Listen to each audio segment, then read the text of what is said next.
呀，就到了朋友的那边对人，你没嘛的，在起码俺们没天马过边，他也没啥不，面上别别的，他也个来对的，哦，都个俺干呀为呢，看那姑娘对谁的，俺他也个来看那姑娘边对谁嘛偏，他也姑娘面个这样那别的ye。高阳别来着，多不的。如果面上别比多少时候，培养个高阳别来着，没多不的。不能嘛就急着了。我多个呢，是吧嘞？记着，我多看那里都比的高阳别的没多不的。看到别的也就满了的我表呀哦，就来没得路，得有几年不慢慢的呀。这有几年把妈妈呢，伢的这个把妈妈面露松稳呀。假不的，这里曼德勒个只有标吧的，就都阳光个只有这个的，就那多身体的。后头苦只有这呢，就那就身体呢的。白皮皮看出出来只有的，啊，就都这样那边的，来在呢，俺呢就得这个一万比较来在俺话，东了话香港我一个路业的头嘛，阳光个面积包的。来这里别的，这上门来比那个，到这里也学点来的人啥的就退吧。而且这上门来比那个，来在俺话香港我就我抢当官了工作吧。而且我就真把这阳光个面积拉着，阳光个面积拉着，他妈只有这面积罢了。啊，我这个呢就新片的比较那帮，可是不为啥子，所以说干的来不的，忙干净说的，我学路呢，只有那个，要靠中文也是。地方这个来过的干嘛要个？啊，别来篮球吧，没的，门口都有人报鬼了。哎，你说这样那边的阳光苗个只有这边的不帮忙了，只有几把，咱来自个看他呀子。就个把妈妈面了，这回今天问下这只有几个的人啥经验？就见到的人啥经验，长比太多比背多。那这个多不啦？路的人啥变差？没多满地都变背，那这个变差，这个了么多不？我抓到只有几就谁说的，都不马路上边还跑你耍的，这个怎么耍不？还怎么抓不？就不抓到只有几谁说的，我只有那钱了就地嘛没付，还跑你耍说俺妈跑你们耍不来的，哎的人就多大皮皮发表讲的，干这样老毛的危机差比，哎的只有几就当人文差，啊，哎的家嘛把妈妈脱节了。稍稍个都不麻烦，老那人来面面老母，没老那路个人从收着人来，可把大家会收着么着？都这样那边的个人从收来了，都得有几就来地中看下屁股不？啊，不然叫俺妈跑你说了说的，来地那问出的嘛，好突然拉的呀。人家都表家把的没牙剃掉这个都打击，一挂没牙剃掉打击的。连提到了没嘛的，几时下的苦苦做西灵没哇？哎，把这地方妈妈脱别了的，什么样的看嘛片，把大家们都弄嘛片，的看嘛片，没地路嘛片的，什么样的位置，你们到网片里面就这位置，各地下老毛个都高比，这位起来呢，对，村里老比较，这个那个啥比什么样，泰国的片内人抓吧片，没错的，我第有几年就那来闹，而且身边多的别个。他让这样那边在也多数的给上没多少时间，一人来遇见谁人来错过别个，我们培养说到了谁没错过别个，啊，多数高的下级所以不能嘛就快出快了，一要就，一要不拿就没路么？我太那什么别路了，一要都没路么？我变态为的话一都没。我个还能好苦，爸爸嘞呢都那看见他们路里干的路了，那看得呀比较边上移动没，干了不能嘛移的出的，我讲我这里都记移你的么好，我讲一天那当东老面，那培养过上面几个了这样那边的养鸡的抢夺，养你落来的。哎，养呢，都没事呢，都，不能嘛是讲我那当东讲交际的个对见路闹来，哈， ဖယားကြွလာတဲ့မိုက်တဲ့မိမယုတ်ငါလူတတ်တဲ့ဝါဒနာသိပါဟဲ့ကနေငါအသိမပေးဘဲနဲ့ကြည်စမ်းထမင်းပြန်ချဲရမှာပြင်းတဲ့မိမယုတ်မြတ်စွာဘုရားသိခံတော်မူပါဗျာသိခံတော်မူပါဗျာဖယားတပည့်တော်ဒီယခုစားစေဖြစ်တဲ့ထမင်းတွေကိုအရှင်ဖယားအလှခံပါသလားပုံထဲမှာကြီးပြင်းလို့မြတ်စွာဘုရားကိုရမကြီးဒီလိုရက်နေခြင်းဖြစ်ရပါဖယားအလှခံပါသလားဖယားဒီတော့ဘုရားကိုတော်မြတ်ကမိတ်ဒါယကပုံနာတဲ့ငါဘုရားသည်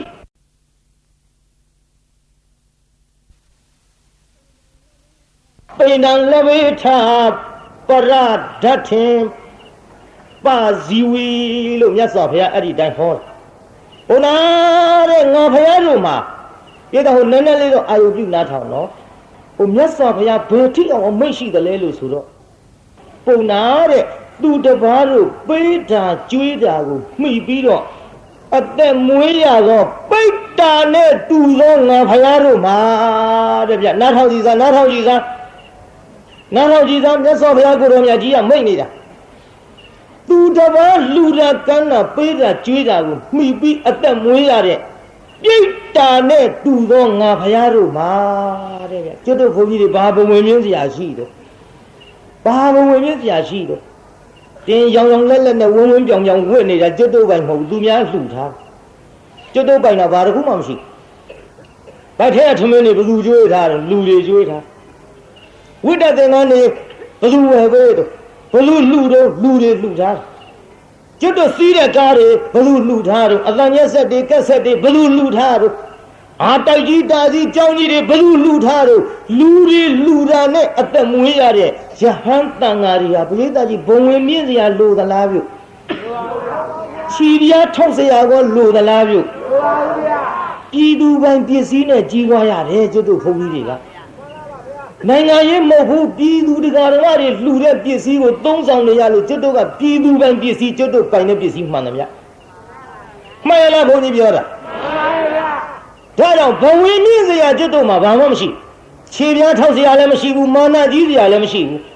ဖယားကိုယ်တော်ရဲ့ရွှေရလုတ်ကထုတ်ပြီးတော့သူများလှူတာနဲ့အသက်မွေးရတဲ့ပြိတ္တာနဲ့တူသောငါဖယားတို့မှာပုံနာတဲ့ဥဖြားပြားလဲအလှခံတယ်ဟဲ့စားစဲလဲအလှခံတယ်ကွစားကျွင်းလဲအလှခံတယ်ကွဘုရားဒီတိုင်းမိတ်သို့တော့ဒီနေရာလေးလာလိမ့်မယ်နော်သို့တော့ဆိုတဲ့နေရာဆက်နာထောင်မှာမဆုံးသေးတဲ့စကားလုံးပြောမလို့သို့တော့ဆိုရင်မဆုံးသေးဘူးဒါပေမဲ့ဆိုရင်ကြံသေးတယ်နေပါအောင်ဆိုရင်မသွားနဲ့ဟောဆိုကားတောင်ရဗမာစကားတော့ရှုပ်တာ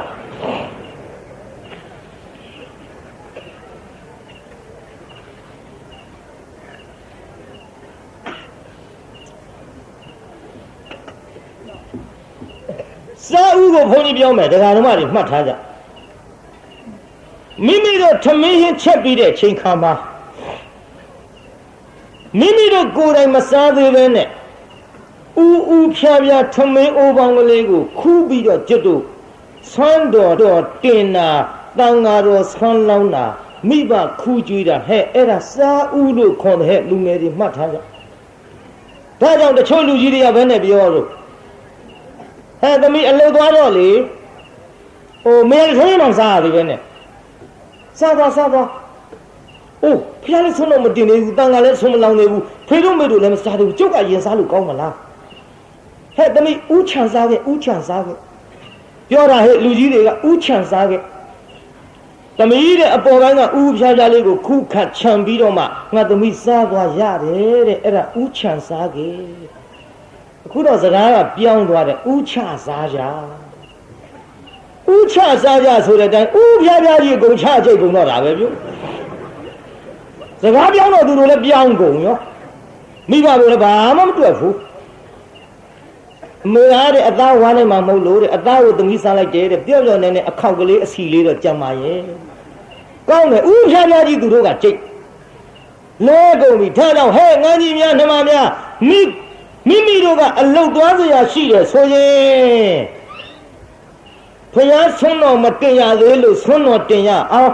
တန်ဃာတော်ဆွမ်းမလောင်းရသေးလို့ဆွမ်းလောင်းရအောင်မိဘမစားရသေးလို့စားရအောင်ဆိုပြီးတော့ဥဖြားဖြားလေးခုခတ်ခြံပြီးတော့မှစားသွားကြပါအဲ့ဒါစားလို့ရတဲ့ဟဲ့ဒါကြောင့်စားဥဆိုတာတော့ပရိသတ်ကြီးသဘောပေါက်သွားပါပြီကိုမစားခင်လှူတဲ့ဥဖြားဖြားပရိသတ်စားဥဆိုတာသိပလားသိပါပါကဲစားစဲကိုနည်းနည်းပြောကြအောင်ဆိုစားစဲဆိုတာတရားနာပရိသတ်ကြီးသမီးနဲ့ပကံများတဲ့ကလေးလိုဘလပွေနေပြီးတော့ဟင်းစားတွေနဲ့မတတ်မပြတ်စားနေတော့နှိုက်လှူတာမဟုတ်ဘူးတဲ့ဗျို့ဘယ်လိုလှူရမလဲဆိုတော့စားစဲလှူပုံလေးနားထောင်သွားကြသမီးစားတော့မဲ့ကြံကလေးကတပိုင်းကိုတန့်ထားပါတဲ့ဗျဟိုဘက်မိမိဘက်ကသမင်းကိုစားမဲ့ကြရင်ဟိုဘက်တပိုင်းကိုတန့်ထားလိုက်အကယ်၍များငါသမင်းစားနေတုန်းအလှူကံပုဂ္ဂိုလ်ကြွရင်လှူနိုင်အောင်လို့တမင်သက်တန့်ထားအဲ့ဒီလိုတန့်ထားလို့ကိုကဟင်းစားဟင်းနာဒီဘက်သာရှိတယ်ဟိုဘက်တန့်ပြတ်တပိုင်းတန့်ထားသဖြင့်သမင်းစားနေတဲ့ချိန်ခါမှာတန်ဃာတော်ကြွလာရင်တန့်ပြတ်ထားတဲ့ဟိုဘက်တပိုင်းကိုလက်ဆေးပြီးတော့ဟောတယ်လို့ပကံများလေးစောင်းပြီးတရက်လှူလိုက်ပါလှူလို့ရတယ်သဘောပေါက်ကြလားအဲ့ဒါစားစဲသိပလားပြိဿကြီးသိပါဗျာကလေးတွေလိုဘလဝေးနေထားတာတွေကိုအဲ့ဒါကြီးတွေထဲလှူတာမဟုတ်ဘူးအဲ့ဒါမျိုးတော့ကျတို့ဘုန်းကြီးတွေလည်းမစားဘူးစားစဲလှူပုံလေးပြောတာတန့်ပြတ်များနဲ့ဗျာစားကလေးကစားနေတော့လှူနိုင်အောင်တမင်သက်တန့်ထားတဲ့စားစဲသဘောပေါက်ပလားပြိဿသဘောပေါက်ပါဗျာဒါစားကျွင်းကိုပြောကြအောင်ဆိုစားကျွင်းဆိုတာပကံများတဲ့ထမင်းတွေစားပြီးတော့တလုံးတဆုပ်ကလေးကိုကြမ်းနေတာမကုံမအဲ့ဒါဖုံးကြီးလှူတာပြောတာမဟုတ်ဘူးနော်စားကျွင်းထမင်းအိုးတဲ့ထမင်းခူးကလေးကဟင်းအိုးတဲ့ဟင်းခက်ကလေးကဟင်းအိုးတဲ့ခက်တဲ့ဇွန်းနဲ့ထမင်းခူးထမင်းအိုးခူးတဲ့ရောင်းမနဲ့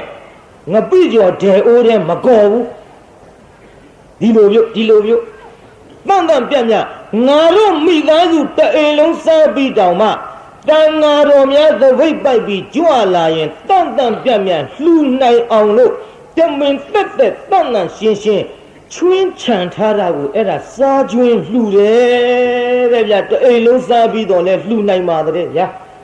သဘောပေါက်ရလားပြိဿကြီးသဘောပေါက်ပါရဲ့ဗျာ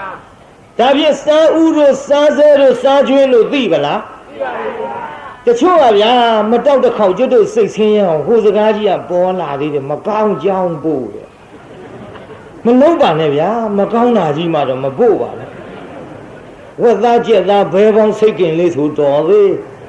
အခုတော့မကောင်းကြောင်းပို့တယ်အဲ့ဒီစကားကြီးဘယ်သူမှစပြောမှမသိစပြောတဲ့လူလည်းမရှိပါဘူးခုတော့မြစ်ထဲမျောသွားတော့ပါပြီတော့ဒါကြောင့်တရားနာပြိဿစားဥစားစဲစားကျွင်းငါဘုရားစီဒီလိုအလှခံတဲ့ကွယ်လို့မြတ်စွာဘုရားကိုရောမြတ်ကြီးမိန့်တော်မူတဲ့ဒေသနာကိုနာကြားရသဖြင့်ဟောစားစဲဖြစ်တဲ့ထမင်းတွေကိုဆွမ်းဖြစ်တဲ့အကုန်ထလှူပါတယ်ဗျာလှူပြီးတော့မြတ်စွာဘုရားကိုရောမြတ်ကြီးကိုကတော့မြတ်စွာဘုရားကိုရောမြတ်ကြီးကတော့ပုံနှင်းမကြီးကလည်းအဲ့ဒီချိန်ကြတော့ကတော့တယ်ပြိဿ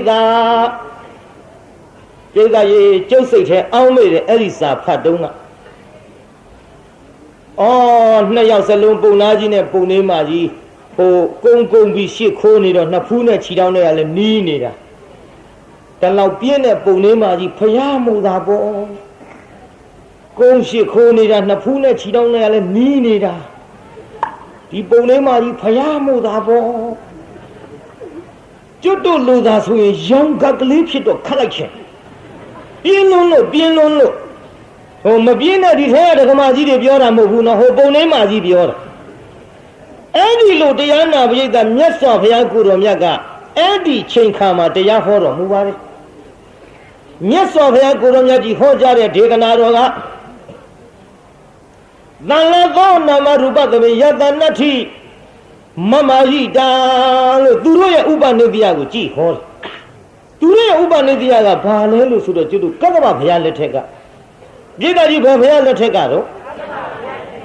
ကတ္တဗမြတ်စွာဘုရားကိုရောမြတ်ကြီးလက်ထက်တော်ကဒီပုံနာကြီးနဲ့ပုံနှင်းမလင်မယားနှစ်ယောက်စီ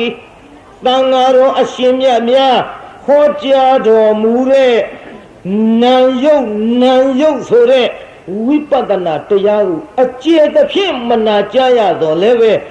နာနဲ့ယုတ်တော့သူတို့သိခဲ့အကျေချက်ပြီးသူတို့နားမလဲခဲ့ဘူးနာယုတ်ဟောဒီနာနဲ့ယုတ်ပဲသူတို့ကြားခဲ့အဲ့ဒါလေးကိုစီးဖြန့်ပွားများခဲ့တဲ့ဥပနိဒယကြောင့်ဘုရားကိုယ်တော်မြတ်ကဒီကဲ့သို့ဟောကြားလိုက်တဲ့အချိန်ခါမှာနာယုတ်ကြီးတကယ်လမ်းကြတော့နာလည်းမမြဲယုတ်လည်းမမြဲပျက်စီးကြရမှာပါလားနာနဲ့ယုတ်ကြောင့်လူရလို့ဖြစ်လာသည်တတ္တဝါဖြစ်လာသည်လို့ဖြစ်လာသည်တတ္တဝါရလို့ဖြစ်လာသည်ဒီဖြစ်လာတဲ့တတ္တဝါအနန္တသည်တနေ့ကြတော့ပျက်စီးရမှာပါလားလို့အဲ့ဒါလို့စီးဖြန်းလာခဲ့တော့ပိဋကကြီးပျက်စီးရမှာပဲလို့ကြိုသိထားရင်ပျက်စီးသွားတဲ့ချိန်ခါမှာပူပင်မှုရှိရလားပြုဘယ်ရှိပါလဲပိဋကငကိုယ်တွေကမှပျက်စီးလိမ့်မယ်လို့သိထားတာကိုညာနဲ့သိမှနော်ပိဋကဘာနဲ့သိမှတော့ညာနဲ့သိပါပါခင်ဗျားတို့အခုညာသိတော့မဟုတ်ပါဘူးအိုးတဲ့လူဖြစ်လာသေးရမှာပဲဝိညာဉ်သိပါဇတ်သိပြောလိုက်တဲ့ပါဇတ်ကအနိစ္စလူတယောက်တွေမှာအတုပထင်တယ်ကိုအတုပမှမသိဘူး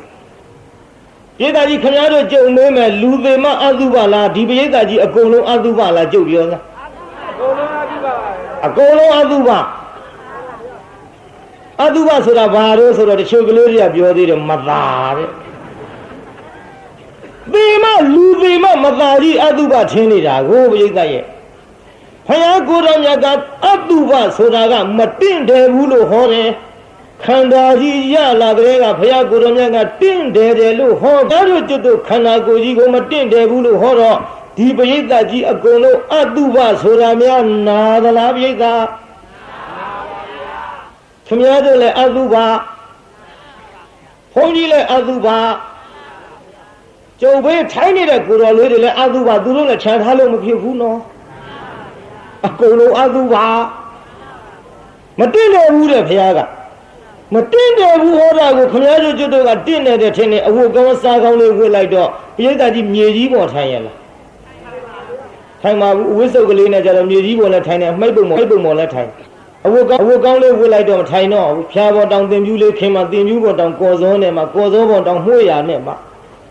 မဲဒီထဲကိုလေးဟိုပြာတွေထဲထိုင်ပြီးတော့ထသွားပြီးဖင်ကလေးခံလိုက်တာအဝတ်သစ်ကလေးဝတ်ထားတော့ငါမတင့်မတယ်ဖြစ်ကုန်တော့မဲတဲ့ငကိုယ်တွေကမတင့်တယ်နေတဲ့ခန္ဓာကိုယ်ကြီးဒါကိုစားကောင်းဝတ်လိုက်တော့တင့်တယ်တယ်လို့ထင်ပြီးတော့ခင်ဗျားတို့ကျွတ်တော့အတုပကိုညံမြင်မမြင်ဘူးသေမကမြင်တယ်မှန်ရလားဘုန်းကြီးပြောတာမှန်ပါဗျာဒါကြောင့်တရားနာပိဋကကြီးအဲ့ဒီကဲ့သို့ဘုရားကိုယ်တော်မြတ်ကဟောကြားတော်မူတဲ့နာယုတ်ကိုသိသဖြင့်မတင့်တယ်ဘူးတနေ့သေမှာပဲပျက်စီးမှာပဲလို့သိထားသဖြင့်သေသွားတဲ့အချိန်ခါမှာပူပန်လေသလားပိဋကအဲ့ဒီလိုမပူပန်တော့နာယုတ်တရားနှစ်ပါးနဲ့ပတ်သက်တဲ့တရားကိုမြတ်စွာဘုရားဟောလိုက်တာကြည်တရားနာပိဋကပုံသားကြီးနဲ့ပုံလေးမကြီးဖြည်းဖြည်းနာဟောပါမယ်ဒီနှစ်ကျုပ်၄ချိန်လောက်ဖြားတယ်ခါတိုင်းတစ်နှစ်တုတ်ကွေးတစ်ချိန်ပဲကွေးတယ်ဒီနှစ်၄ချိန်ဖြား၄ချိန်ဖြားဆိုကျုပ်အင်းလေးသွားတရားဟောတယ်လေအင်းလေးထဲမှာဟိုဆက်လေတွေစီးပြီးတော့အေးမိလာပြီးတော့ငှက်ဖျားပါလာအင်းလေးမှာလည်းပရိသတ်ကစီးတယ်တနေ့တည်းသုံးမွဲဟောရကျောင်းကြီးတွေကနဲတဲ့ကျောင်းကြီးတွေမဟုတ်ဘူးပရိသတ်ထောင်ချီဆန့်ပရိသတ်ကများလုံးတော့ကျုပ်တို့ကျောင်းကြီးကကျွန်ရောပြုကျောင်းကျွန်သွားတယ်ကျန်ဒီကနာမည်ကြီးတဲ့ကျန်ဒီကဆရာတော်ကြွလာတာဘယ်တော့မှမစီတဲ့ပရိသတ်မျိုးစီယုံနေမကကျောင်းပြိုတော့ကွာကျောင်းပြိုတော့ကွာမပြိုပါဘူးကျွန်ယုံကျွန်တာပါဟဲ့ရရွာမှာကျောင်းကြီးနောက်ရွှေကျောင်းအထက်ထအောက်ထပြည့်ကျုပ်အောက်ဆင်းကလေးကသိတယ်ဒီကျောင်းတော့ကျွန်မှာမေးမှာတော့ဆောက်တာမဟုတ်ဘူးရေထဲဆောက်တဲ့ကျောင်းကြီးတော့ပြည့်သူအဲ့ဒီကျုပ်လန့်သွားတယ်တရားဟောတဲ့ဘုန်းကြီးမလိမ္မာဘူးဘယ်နေရာဝင်ရထိုးမောက်ရမလဲလို့နေရာလျှောက်ရှာကျုပ်ထိုင်တဲ့ပလင်ကအမြင့်ဆုံးတကယ်လို့ပြိုရင်ထိချင်းထိကျုပ်ရင်ထိမှာကျုပ်ကအမြင့်ကြီးကိုအဲ့ဒီတင်တရားနာပိဋကပထမတစ်ချိန်တော့ကိစ္စမရှိဘူးနောက်တစ်ချိန်ကျောင်းကြီးအောက်ကရက်မာကြီးခါမန်းကြီးတန်တွေကျွတ်ပြီးအဲ့သွားတော့အောက်ကပိဋကဝုန်းအပြေးလိုက်ကျောင်းကြီးတုံတယ် ဝေါတဲ့ကြောင်းကြီးတုံသွားဘာမှမဟုတ်ဘူးပိဋကတံမခံနိုင်တာကျုပ်လည်းပိဋကကိုမနေထင်းယူပါဒီတိုင်းထင်းလို့တော့မရဘူးဟောမင်းမတွေပေါင်းထားတာတို့ထိုင်အောင်မလေးလီရင်မြန်နှိမ့်နှိမ့်လေးပြန်တာခမည်းတော်မို့ကြောက်တယ်ကျုပ်ကြောက်ဖို့လည်းထားပါဦးလီမြန်နှိမ့်နှိမ့်လေးပြန်တယ်ဆိုတော့ကျုပ်ဒီကထိန်ခင်းကြွလာတဲ့တန်ခါအပား80ကဗရင်မောက်ကနေထွက်ပြီးမဲမော့ကြည့်တာလီမြန်ကိုအဟုတ်မှလို့ဒီဖုန်းကြီးပြိယဆင်တာတော့မသိဘူးအဲ့ဒါနဲ့ပိဋကညင်သွားကျန်းခံထင်းရတာပဲပိဋကမထင်းရင်အဲ့ဒီပိဋကမညင်ရင်အပေါ်ပိဋကပါဆူရင်ဒီကြောင့်ပြူတော့ပိဋကညင်သွားတယ်လီမြန်ဆိုတာနဲ့နောက်တော့စာရောက်လာတယ်ဆရာတော်ဘုရားတဲ့ကြောင်းကြီးကျွန်းနေပြီတဲ့ပြိုမာကိုစိုးရိမ်နေတယ်တဲ့အလုံးသေးကုန်နေမယ်တဲ့ထိမ့်ပေးပါတဲ့အဲ့ဒီနဲ့တရားနာပိဋကလို့လေရင်များမဟုတ်ဘူးနော်လို့မူသားမပါလင်္ကာမချောဆိုတော့ဘုန်းကြီးနဲ့လိန်ပြီးပြီလို့တို့တော့လည်းညင်ရင်လေးနေတော့လို့မလှုပ်နဲ့လို့အကုန်သေးကုန်မယ်လို့ကြောင်းကကျွန်းနေတယ်လို့မလှုပ်နဲ့လို့တယောက်ချင်းဖြည်းဖြည်းလေးဆင်းမလှုပ်နဲ့တော့လို့တယောက်ချင်းဆင်းလို့အဲ့ဒီကြမှာနောက်ဖြားဆုံးကလူတွေကဂုံယုံဂုံနဲ့ဖျားမလေးမနှဲမပြုတ်အောင်ဖန်ပြီးယူကမနှဲထည့်ရတာတရားနာပိဋကပြီးတော့မြို့တစ်မြို့ပြောရအောင်ကလေးချင်းလူငယ်ချင်းရံဖြစ်လူငယ်ချင်းရံဖြစ်တဲ့ပရိသတ်ကဝုန်းနဲ့ထဝုန်းနဲ့အထလိုက်မှတရားနာပိဋကကျုပ်ကြမ်းဖန်ပြောလိုက်ရဟောပိဋကထိုင်လို့ဘာမှမဟုတ်ဘူးလို့ဟိုမှာဖိုးကြီးတယောက်မမြင်မကန်းနဲ့မျက်စိမုံမုံနဲ့သေးချောင်းမွေမှတ်လို့ခုန်တာဆိုအကုန်ထိုင်းကုန်အမှန်တော့ရံဖြစ်တာပဲမနဲ့ကြမှာပလိတ်တွေကလာလျှောက်တဲ့ရဲတွေကညကဘုရားတဲ့လက်မောင်းထိသွားတယ်တဲ့ဓာတ်နဲ့ပြစ်တာဟောအဲ့ဒီကိစ္စတိုင်မထင်းလို့ရိုးဆိုရင်ပြေးကြသွားကြတက်နေတာနဲ့သေပြီဘူးလားလို့ဒါကြောင့်တရားနာပိဋကငြိမ်ငြိမ်စိမ်စိမ်ရန်ကုန်မြို့ကြီးပေါ်မှာကြက်ပြန်မကြစီကားလှတဲ့တရားနာပိဋကကြီးဟာကျုပ်ပါဇက်တစ်ပေါက်ထဲနဲ့ထိရတာဟာမလွယ်ကူပါသဖြင့်ယခုလိုငြိမ်နေတာကိုပဲများစွာကျေးဇူးတင်မိပါတယ်။ကဲရှေ့ဆက်ကြအောင်စို့ဗျာ။ဉာဏ်ရှင်တက်မလို့ပြုအာယုပြုကြ။ဘုရားကိုယ်တော်မြတ်ကြီးဟောကြားနေတော်မူတဲ့အခေယတမှာအတိတ်ပြန်မလှည့်ဘူး။အနာဂတ်ကိုလည်းမမျောအတိတ်ဆိုတာလွန်ခဲ့တယ်အနာဂတ်ဆိုတာနောင်မှတွေ့ရပြစ္ဆုတ်ပံပေါ်မှာတဲ့တဲ့ထိုင်ပြီးတော့ပြစ္ဆုတ်ပံဆိုတာအပြက်သိမ့်မြန်တော့အဝိညာဉ်မရှိတော့မလိုက်နိုင်ကြဘူးနော်မျက်စိသွားကြည့်မျက်စိဖွင့်ကြည့်ဟာရေတွေဟာပြန်မဲ့ဖွင့်ကြည့်ဟာရေတွေဟာ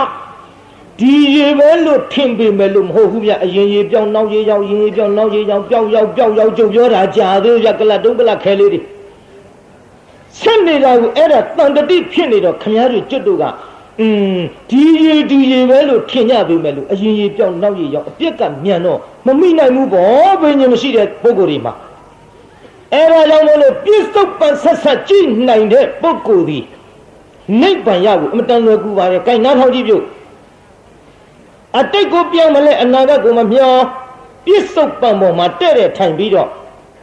တင်းမှုမကသင်္ခါရတရားတွေကိုရှုလိုက်တာသဘာဝသစ္စာကိုအတိကလေးစိတ်မိလာတော့ကလျာဏဘုထုစဉ်နဲ့ဗျအကြောင်းနဲ့မြင်စုလသောတာပန်လက္ခဏာအစအဆုံးနဲ့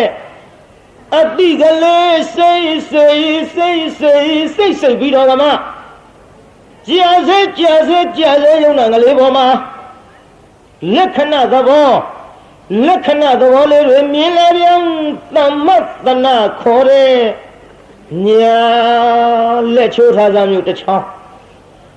ကြည်ရင်အကြည့်မခံသဘာဝကဖြစ်ပြလျင်မြောင်ဟာယုံနံပြီးဥဒယဘယခေါ်တဲ့ညာဘယ်နှချောင်းလုံးမျိုးကြည်ရတော့ယုံနံကဖြစ်ပြမြောင်ကတိညာကမီအောင်မလိုက်နိုင်အဘိညာဉ်မရှိလို့မီအောင်မလိုက်နိုင်တော့ဖြစ်တာတွေပျောက်ပြီးတော့ပြတ်တာတစ်ခုတည်းသဘာဝပေါ်ရောက်လာတော့ဘင်္ဂညာဘယ်နှချောင်းလုံးမျိုးလောကကြီးတစ်ခုလုံးပင်လယ်လေးရေစုံနဲ့ခတ်တော့ဇွန်းတွေကတွေငန်းငယ်ပြီးတော့ပင်လယ်တစ်ပြေလုံးရှိတဲ့ရေတွေထိုးအတူငန်းတယ်လို့သိပြီးတဲ့ခဲ့တော့